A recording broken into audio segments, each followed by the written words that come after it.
ପଖାଳ ଦିବସର ଶୁଭେଚ୍ଛା। ଆପଣ ଚାହୁଁଥିବା ଶୁଆ ସାରି ଗପକୁ ପଖାଳ ଦିବସର ଏକ ସୁନ୍ଦର ପରିବେଶରେ ଏଠାରେ ପ୍ରସ୍ତୁତ କରାଯାଇଛି। ଶୁଆ ସାରି ଓ ପଖାଳ କଂସା। ଗୋଟିଏ ବଡ଼ ବରଗଛରେ ଶୁଆ ଓ ସାରି ଦୁଇ ବନ୍ଧୁ ରହୁଥିଲେ।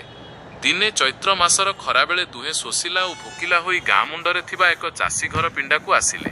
ସେଦିନ ଥିଲା ମାର୍ଚ୍ଚ 20, ପଖାଳ ଦିବସ। ଚାଷୀ ବୋହୂଟି ବଡ଼ କଂସାରେ ପଖାଳ ବାଢ଼ି ସେଥିରେ ଦହି, ଭଜା ଚୁନାମାଛ, ବଡ଼ି ଚୁରା, ଆଳୁ ଭରତା ଓ କଞ୍ଚାଲଙ୍କା ପିଆଜ ରଖିଥାଏ। ପଖାଳ କଂସାରୁ ବାହାରୁଥିବା ସେହି ସୁଗନ୍ଧରେ ଶୁଆ ସାରି ମନ ମୋହିଗଲା। ଶୁଆ କହିଲା, ସାରି ସାଙ୍ଗ, ଦେଖ ଯେ ମଣିଷମାନେ କେମିତି ଆନନ୍ଦରେ ପଖାଳ ଖାଉଛନ୍ତି। ଏଇଟା ତ ଆମ ଓଡ଼ିଶାର ଅମୃତ।